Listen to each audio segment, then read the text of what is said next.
Hello friends, welcome to my YouTube channel. चलिए start करते हैं हिंदी का प्रैक्टिस है। पहला क्वेश्चन आपका कह रहा है किस समूह के वर्णों का उच्चारण स्थान मूर्धन्य है। ऑप्शन ए है सा है, हा, चा, छा है। ऑप्शन बी है खटिसा है, रे है, टा है, ठा है, सी है। आपका सा, ता, था, दा है, आ, का, खा, गा है। बताइए कौन सा मूर्धन्य पूछा है, ध्यान दीजिएगा। बताइए पहले का कौन सा हो जाएगा। तो आपका पहले का ऑप्शन नंबर 20 द राइट हो जाएगा। खटिसा, री, टा और ठा ये मूर्धन्य होता है। अब ध्यान दीजिए कचट, तप, कंठ, ताल, मूर्ध, दंत, ओष्ठ याद कर लीजिएगा। ठीक है। बाकी क्या है आपके जो सा, चा, जा ये जो है ये क्या है, ये आपके तालु है। एक मिनट हो जाइए, ये तालु है, ये तालु है। और ये आपका हो जाएगा सा, ता, था, दा जो ये आपका क्या हो जाएगा, ये दंत हो जाएगा, दंत हो जाएगा। और ये आपका आ, का, खा, गा ये कंठ हो जाएगा। ठीक है, इतना आप ध्यान रखेंगे। नेक्स्ट चलेंगे, अगला देख लेते हैं। अगला कह रहा है सही वर्तनी वाला शब्द कौन सा है, चुनिए। अभिव्यंजनावाद होता है या अभिव्यंजनावाद होता है या अभिव्यंजनावाद होता है या अभिव्यंजनावाद होता है। बताइए कौन सा हो जाएगा, दूसरे में बताइए। अभिव्यंजनावाद कैसे लिखा जाता है, तो यही ध्यान लीजिए। ऑप्शन नंबर 20 द राइट हो जाएगा आपका। कौन सा, ये होता है। ठीक है, अभिव्यंजनावाद होता है। ठीक, नेक्स्ट चलते हैं, अगला देख लेते हैं। तीसरा आपका कह रहा है वर्तनी की दृष्टि से शुद्ध शब्द पहचानिए। नरक होता है, नर्क होता है, नक्र होता है या नर्क होता है। बताइए कौन सा हो जाएगा। तो इसमें आपका नरक जब लिखा जाता है ना तो पूरा रा लगाया जाता है, ध्यान देंगे आप लोग। ठीक है, option number A is the right हो जाएगा। नेक्स्ट चलते हैं, अगला देख लेते हैं। अगला कह रहा है समुद्रगुप्त भारत का नेपोलियन था। यहाँ नेपोलियन किस प्रकार की संज्ञा है। अच्छा, संज्ञा पूछा आपका।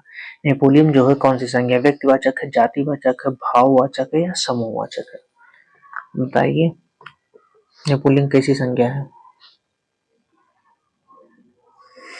तो आपका ये एक जातिवाचक संज्ञा हो जाएगी। ठीक है, नेपोलियन। ठीक, अब अगर वही समुद्रगुप्त पूछ लिया जाए, समुद्रगुप्त जो है एक ही था, जैसे महात्मा गांधी एक है, तो वहां पे व्यक्तिवाचक हो जाएगा। ठीक है। अब भाववाचक के अंतर्गत आते हैं, जैसे मुझसे हंसा नहीं जाता, मुझसे रोया नहीं जाता, मुझसे उठा नहीं जाता, ये सब जो है भाववाचक संज्ञा के अंतर्गत आएंगे। ठीक, नेक्स्ट चलते हैं, अगला देख लेते हैं। अगला कह रहा है आपका पांचवा कह रहा है निम्न में से किस विकल्प में सकर्मक क्रिया का प्रयोग हुआ है। ऑप्शन ए सिपाही तेज दौड़ता है, सिपाही युद्ध में लड़ता है, सिपाही चोर को पकड़ता है। ऑप्शन डी कह रहा है आपका सिपाही बहुत कम सोता है। सकर्मक क्रिया पहचाननी है, ध्यान देंगे आप लोग। इसमें कौन सा हो जाएगा, पांचवे का उत्तर दीजिए। इसमें आपकी सकर्मक क्रिया कौन सा हो जाएगा भैया, option number see the right हो जाएगा। सिपाही चोर को पकड़ता है, कर्म कर रहा है ना। ठीक, तो चलिए नेक्स्ट चलते हैं, अगला देख लेते हैं। छठवां कह रहा है आपका यदि बारिश होती तो सूखा ना पड़ता।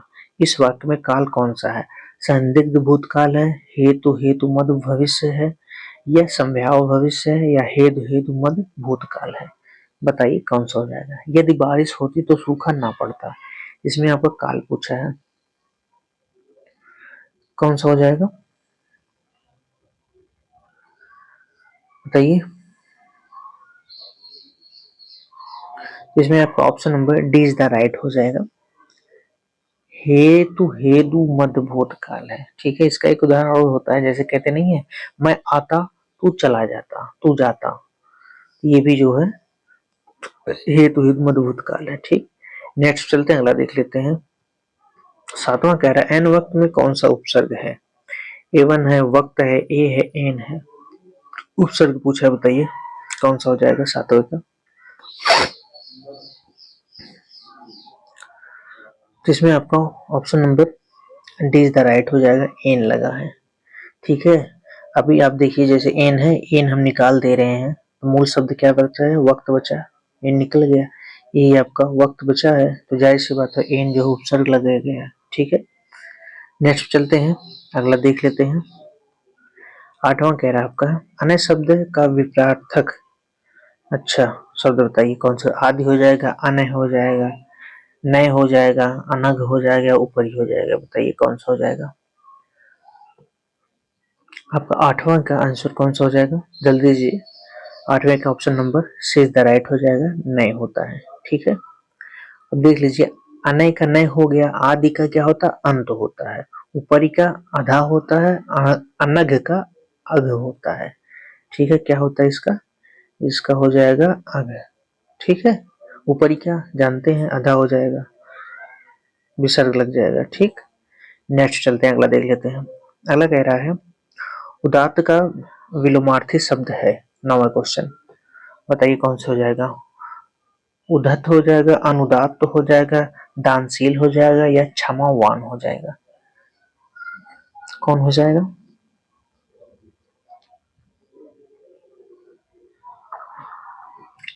ये आपका option number C is the right हो जाएगा, कौन सा होता है, अनुदात्त होता है। ठीक, 10वां क्वेश्चन आपसे कह रहा है इनमें से आरण्य शब्द का पर्यायवाची शब्द है, सस्य है, कांतार है, कुलीन है, आभारी है, कौन सा हो जाएगा 10वें का। 10वें का बताइए कौन सा ऑप्शन सही है। अरण्य का जो पर्यायवाची होता है वो हो जाएगा आपका option number C is the right हो जाएगा, कौन सा भैया, ये कांतार होता है। ठीक है, अरण्य का पर्यायवाची और जैसे कि वन है, कानन है, विपिन है, बीहड़ है, विपट है, ये सब जो है अरण्य के पर्यायवाची है। ठीक है, नेक्स्ट चलते हैं, अगला देख लेते हैं। अगला निम्नलिखित में से एक विष्णु का पर्यायवाची शब्द है, कौन सा है, 11वें का। कमलेश है, कमलापति है, कमलाकांत है, कमलासन है, कौन सा हो जाएगा, विष्णु का पूछा है पर्यायवाची, कौन सा इसमें सही हो जाएगा। इसमें आपका ऑप्शन नंबर बताइए।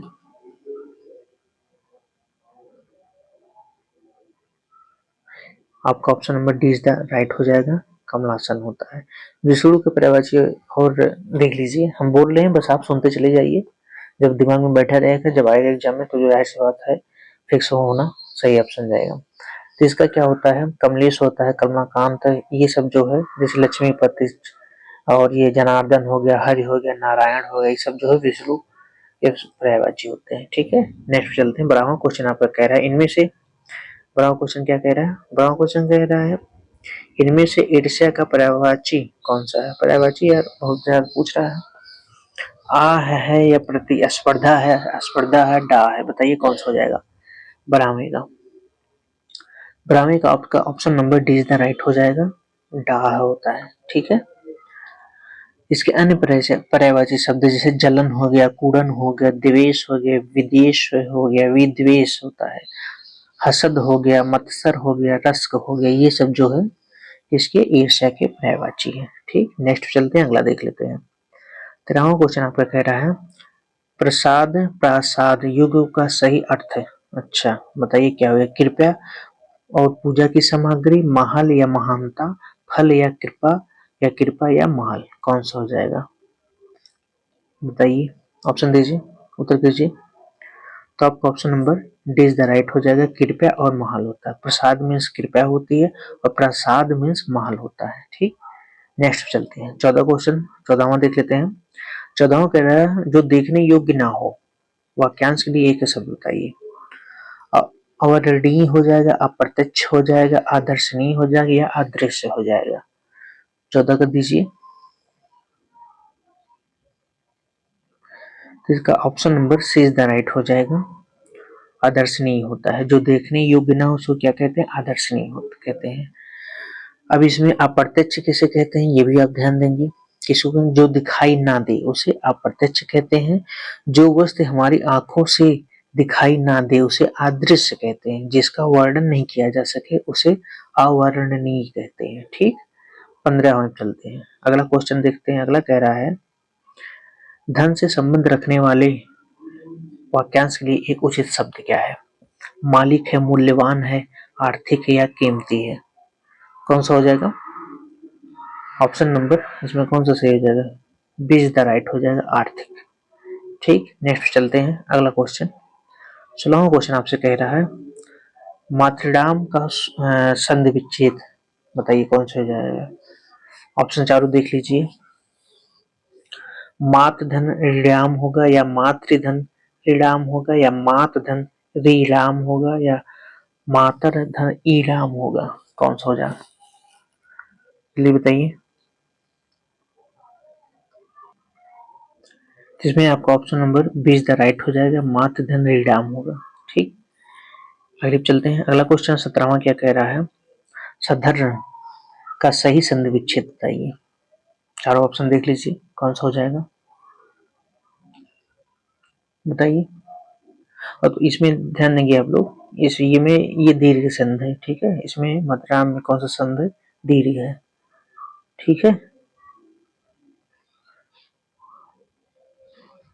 बताइए 17वां का कौन सा। तो 17वां का आपका ऑप्शन नंबर कौन सा हो जाएगा, option number D is the right हो जाएगा। क्या होता है, सत धन धर्म होता है। इसमें संधि अगर पूछ ले कौन सा होगा, इसमें भैया आप जान जाइए व्यंजन संधि होगा। कौन सा संधि होगा, व्यंजन संधि होगा, ठीक है। नेक्स्ट चलते हैं, अगला देख लेते हैं। अगला कह रहा है बखूबी में कौन सा समास है, 18वां। बखूबी में अव्ययी भाव है, तत्पुरुष द्वंद्व है, कर्मधारय है। तो बताइए कौन सा हो जाएगा। हमें बताया था ना विभाव का प्रत्ययता हर बे अधियावत, ये अगर पहले लगा है तो वहां आंख मूंद के मार दीजिएगा, अब बेभाव समास हो जाएगा, ठीक है। नेक्स्ट चलते हैं, अगला देख लेते हैं। 19 कौन सा, 19वां कह रहा है घुड़दौड़ शब्द किन दो शब्दों के योग से मिलकर बना है। घोड़ा धन दौड़, घोड़ धन दौड़ या घोड़ धन दौड़ है या इनमें से कोई नहीं। बताइए 19 का। 19 का आपका option number A is the right हो जाएगा, घोड़ा प्लस दौड़ से बना है, ठीक। 20वां पे कह रहा है वाक्य रचनात्मक काव्याम कहने वाले आचार्य हैं कौन से हैं। मम्मट है, भरत है, विश्वनाथ है, राजशेखर है। वाक्य रसात्मक काव्याम कौन से हो जाएंगे, तो आपका option number be the right हो जाएगा, ये विश्वनाथ जी हैं, ठीक। नेक्स्ट चलते हैं, अगला देख लेते हैं। अगला कह रहा है आपका 21 नंबर कह रहा है सूर सूर तुलसी शशि उडगन केशवदास और कवि खकोत समझा तस करत प्रकाश। इन पंक्ति में किस अलंकार का प्रयोग हुआ है। अनुप्रास है, यमक है, उत्प्रेक्षा है, विरोधाभास है। किस अलंकार का प्रयोग हुआ है 21 को बताइए। जिसमें आपका ऑप्शन नंबर 20 द राइट हो जाएगा, यमक अलंकार का प्रयोग हुआ है। नेक्स्ट चलते हैं, अगला क्वेश्चन देख लेते हैं। 22वां क्या कह रहा है आपका, 22वां कह रहा है चिराग गुल पगड़ी गायब, मुहावरे का क्या अर्थ है। मौका मिलते ही धन को उड़ा दिया जाना, अंधेरा होने पर संख्या समय या दिया बुझाना, चिराग में पगड़ी सटाना, क्या हो जाएगा। तो आपको 22 का option number A is the right हो जाएगा, मौका मिलने पर ही धन उड़ा दिया जाना, ठीक है। नेक्स्ट चलते हैं, अगला आपका गद्यांश आ गया है, इसको हम छोटा कर दे रहे हैं। आप लोग एक बार पढ़ लीजिए, हम भी पढ़ दे रहे हैं, ध्यान से देखिएगा। गद्यांश आपका कह रहा है अपने देश में नवीन राष्ट्र के निर्माण का कार्य भी विवेकानंद आरंभ कर गए। व्यक्तियों के सम्मति को राष्ट्र कहते हैं। सच्चे मनुष्य का निर्माण हुए बिना स्वाधीन और बलवान राष्ट्र का जन्म नहीं हो सकता। इसलिए उन्होंने कहा मानव निर्माण ही मेरा लक्ष्य है। तत्पश्चात सच्चे मनुष्य के निर्माण के लिए उन्होंने किसी वर्ग विशेष की ओर अपनी दृष्टि केंद्रित न करके समग्र समाज की ओर ध्यान दिया। अब पहला क्वेश्चन इसमें कह रहा है आपका स्वामी विवेकानंद का जीवन लक्ष्य था, क्या था। व्यक्ति निर्माण था, मानव निर्माण था, समाज निर्माण था या समुदाय निर्माण था। तो कौन सा हो जाएगा इसमें, अभी हमने ऊपर पढ़ा है मानव निर्माण था, ऑप्शन नंबर 20 द राइट हो जाएगा। नेक्स्ट चलते हैं, अगला देख लेते हैं। अगला आपका कह रहा है व्यक्तियों के समूह को कहते हैं परिवार, समुदाय, समाज, राष्ट्र। 24वां बताइए। आप लोग प्लीज चैनल को सब्सक्राइब कर दीजिए और तैयारी यार मतलब जी जान से करिए, एग्जाम का कोई भरोसा नहीं है। अब तो दीपावली भी बीत चुकी है, तो कभी भी नोटिस आ सकती है, ठीक है। अगर होना होगा तो ये मान के चलिए पता ही नहीं देगा आपको कब नोटिस ला दिया एनटीए ने और आपको एग्जाम करवा लेगा, ठीक है। इसलिए तैयारी जो है जोर रखिए अपनी, ठीक है। चलिए बताइए कौन सा हो जाएगा, व्यक्तियों के समूह को क्या कहते हैं। तो आपका option number D is the right हो जाएगा, राष्ट्र कहते हैं। ठीक है, 25वां लास्ट क्वेश्चन पूछा है आपका, विवेकानंद कैसा राष्ट्र चाहते हैं? विस्तृत और स्वतंत्र, स्वतंत्र एवं सामाजिक, सामाजिक एवं सशक्त, सशक्त एवं स्वतंत्र। तो कौन सा हो जाएगा? इसमें आपका option number D is the right हो जाएगा, सशक्त एवं स्वतंत्र। ठीक है, चलिए थैंक यू सो मच, मिलते हैं कल एक नए प्रैक्टिस सेट के साथ। आप लोग चैनल को प्लीज सब्सक्राइब कर दीजिए। Thank you.